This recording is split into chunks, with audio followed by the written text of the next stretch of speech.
Yo, what's going on, guys? Welcome back to a brand new video. Thank you guys so much for tuning in. I really do appreciate it. If you're absolutely in love with the New York Knicks like I am, I recommend clicking that red subscribe button down below and lighting up that post notification bell so you do not miss any future content on this channel. As you guys know, the New York Knicks are 12-9 so far this season, just a few games above 500, and the New York Knicks have taken care of business up against the teams that they're supposed to beat, but they've yet to have that real signature win. They did come out victorious up against Miami Heat, the Miami Heat in a comeback fashion. Jimmy Butler was out there, Bam Adebayo, but they did miss some shooting of Duncan Robinson and Tyler Hero. I'm not trying to take anything away from that New York Knicks W. They played with so much heart. I remember RJ Barrett had a huge bucket down the stretch. Jalen Brunson, unbelievable closing out that game, especially when it came to that fourth quarter. Just shout out to the overall New York Knicks club. But the reality is it would have been a totally different matchup if the Miami Heat had their shooters out there on the floor. Because you could take a look at the metrics, you could take a look at the stats, and I'm sure the New York Knicks are still ranked pretty high when it comes to defensive efficiency or whatever defensive stats you look at. But when it comes to the eyeball test, the New York Knicks, no doubt about it, have struggled defending the three-point line. We're a very interior-based defense. We bring a tons of grit. Some nights we do, some nights we don't, but especially against the teams with centers that aren't able to space the floor, we really flourish against those teams with those old school bigs. But when the New York Knicks have to take on these teams that have the centers that are able to shoot from the perimeter, it really puts them in a bad position because we do not have the personnel to recover in that situation. And obviously it's not just the defense. You could take a look at this team, and I know, like, at least when it was 13 games in, we had one of the top offenses in the NBA, but that also comes to goes into context. Yes, we've had games that were very efficient shooting the three ball. Lately, we haven't really been this high volume team, and we haven't really hit it at an extremely high clip, at least compared to the teams that we have taken on. We're not a very good three-point shooting team, especially when you take a look at the personnel, and I really do believe we're high in the rankings when it comes to scoring the basketball because of the offensive rebounds. Of course, that's a part of the offense, but when you just take a look at the half-court offense, when this team is forced to really play as a unit, there still is some deficiencies with this New York Knicks team.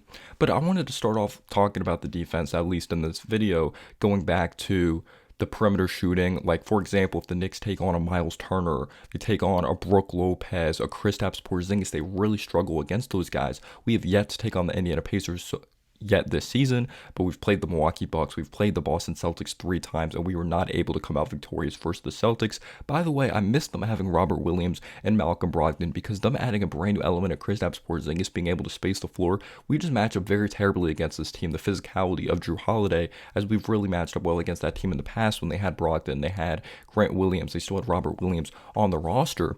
But you guys are probably wondering all the time when we're playing a Miles Turner, a Brook Lopez, a Kristaps Porzingis, you're like, why are we running drop coverage? The center is really capable of shooting the basketball. You don't want to give him any daylight. You don't want to give him any comfortability outside on the perimeter, especially when Kristaps Porzingis, it seems like every time we play the Celtics, he has set the tone, at least from beyond the arc at the beginning of the game, and he really closed out that second game. We played Boston when it came in the fourth quarter. He was hitting some clutch shots for sure when we were taking on Boston. Porzingis has been unbelievable for them when it comes to their impact.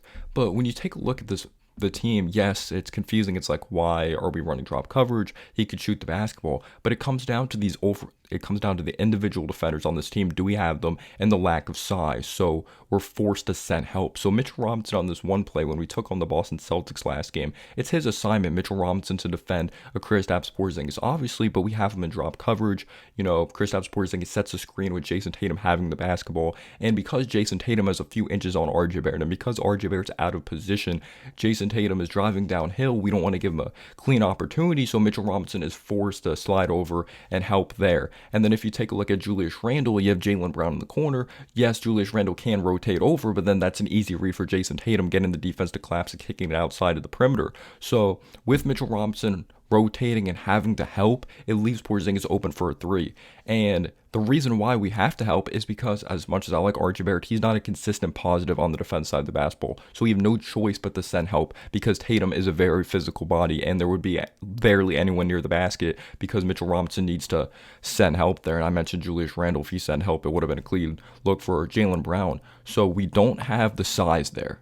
Tatum, if we don't send help, Tatum has the size advantage there. So that's the negative there when it comes down to it. And when we take on Indiana, it's just a concern that we don't have the size personnel. We don't have the individual defenders. And obviously it's not realistic to get this guy because he's playing a good role over there and it's just not possible. We need a Jared Vanderbilt type of player on this team. Someone that's 6'8", solid wingspan, brings athleticism, brings size to the table. So when it comes to those pick and pop situations, when it comes to drop coverage, we really are screwed when it comes to personnel. I'm not a coach, but that's just what I'm seeing, like through my lens or the way I'm really looking at the game. So that's why we struggle against Brook Lopez. That's why we struggle against a Miles Turner, especially with Tyrese Halliburton now being out there on the floor. And also keep in mind another point, Quentin Grimes isn't as impactful as a defender this year. So we have no choice again but to send help. Jason Tatum, again, he's an unbelievable scorer of the basketball, but we do have to make it tough on him. And due to our height, it's just like he's able to rise above anyone, and it really puts us in these very tough positions. So we're kind of screwed when it comes to personnel, and we have no choice in certain situations to run drop coverage. But then also at times it's like we're kind of running drop coverage for no reason. But that's why we kind of flourish against these teams that really don't have consistent floor spacing bigs, because we're such an interior-based defense and we try to make them feel so uncomfortable inside in the interior. So I'm really looking forward to seeing what the New York Knicks are going to be like defensively when we take on a Miles Turner, but we definitely need to trade for a switchable defender. Like, I even like McDaniels from the Raptors. He's not very promising offensively, but he could help us out in those situations that we don't have to send help in unnecessary situations, or not unnecessary. Jason Tatum's a very positive defender. And the second thing I wanted to talk about, and it kind of has to do with the personnel and the height on this team, Quentin Grimes was a very good defender last year. He's been solid at best this year. Like, he's been inconsistent. He's made some splash plays, but then there's also plays that he just gets absolutely cooked. Quentin Grimes being 6'5", he matches up pretty well when it comes to a physicality standpoint and just overall like height when it comes to taking on those 6'6", 6'7" guys.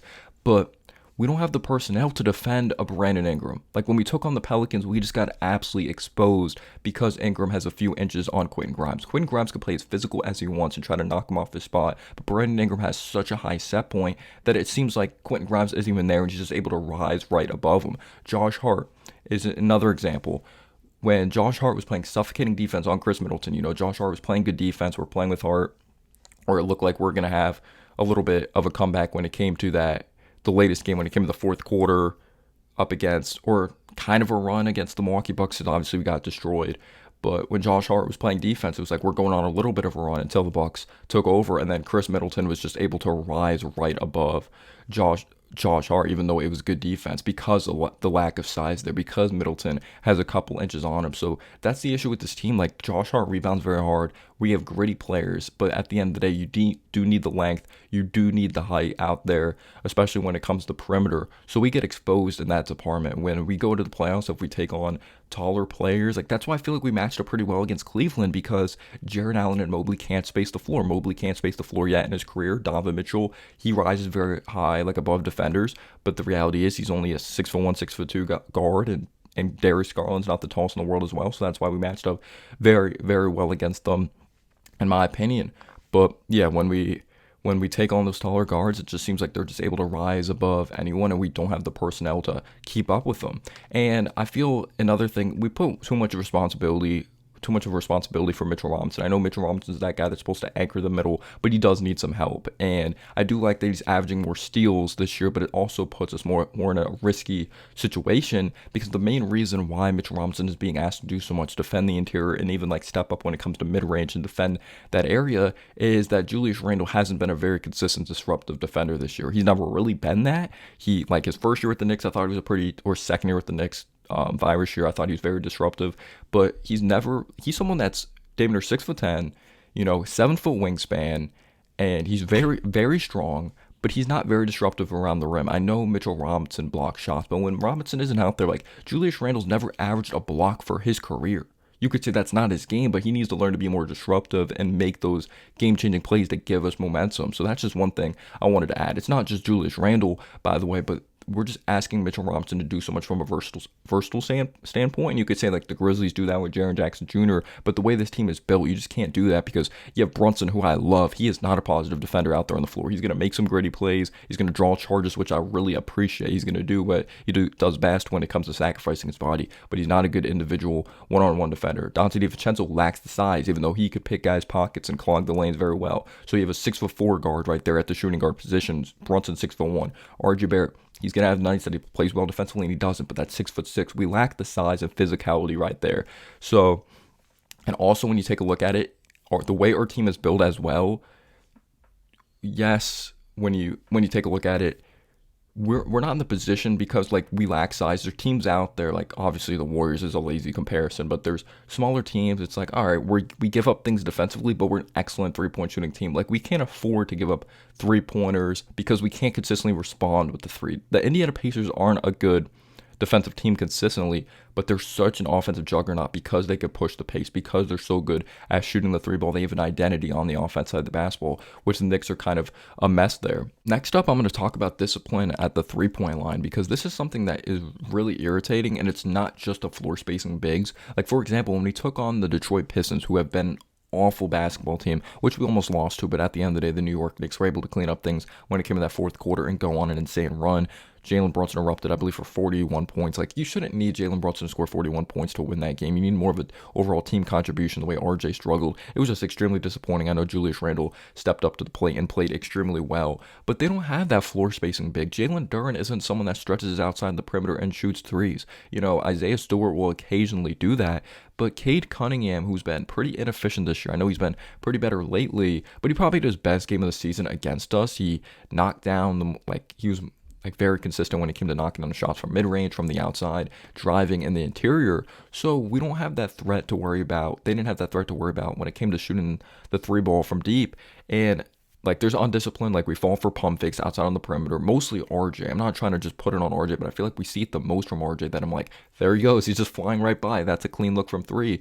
Or do we not properly read the scouting report? You know, when you take a look at the Houston product, Marcus Sasser, what was he known for coming out of Houston? He could shoot the basketball. We gave him so many clean looks in the game. It was just absolutely ridiculous. And I think another part of it is Tibbs does have such an interior-based defense that you have to close out at the exact perfect time. But we've seen it all season. Again, we're going to make plays defensively in the interior. We're going to clog the lanes. But when it comes to the three-point line, this is something that the New York Knicks, I feel, have just struggled with when it comes to defending the 3-point line. And I don't want to say there's games that are lucky that like three balls aren't falling. We may just not play a very good floor spacing team, but we just give up way too many clean looks for it being 2023 and teams relying on the three ball. That's just my opinion though. These last couple games, the New York Knicks have just been so historically bad defensively that it's unacceptable. You could say it's a couple games, but at the end of the day, the 3-point defense hasn't been consistent out there, and I feel like we're late on rotations.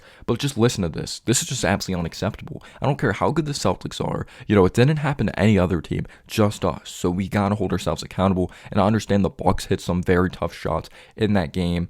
But again, undiscipline of defending the perimeter. We were just allowing Giannis to go right to the basket. There was no overall physicality. We didn't let them. We didn't have these opposing teams like, they didn't feel us. You know, they weren't really feared. If you start taking crazy shots, that means they're like not scared of you. So the New York Knicks allowed 74 points against the Celtics in the first half, which is the most versus us since 1967. That is absolutely insane. And then if you take a look at that Milwaukee Bucks game, of course, just historically bad, again, you could say, oh, the Bucks were lucky. Well, if they were so freaking lucky, why has it taken this long for this to happen? It's the first time New York has let an opponent score 37-plus points in the first three quarters of a game since Wilt Chamberlain's 100-point game in 1962. Like, are you kidding me? That is just absolutely unacceptable, and the New York Knicks clearly need to clean things up. What stands out to you the most when it comes to this New York Knicks defense? I feel we're gritty when it comes to the interior. Mitch Robinson's going to make plays for sure. He's definitely going to anchor it down. Isaiah Hartenstein plays with tons of heart. But when it comes down to the personnel, when it comes down to the height, the size, and whatever system we run out there, and I feel like we're kind of forced to be in drop coverage in certain situations because we have to send help. Yeah, those are just my thoughts. Let me know down below your thoughts. Peace out, y'all.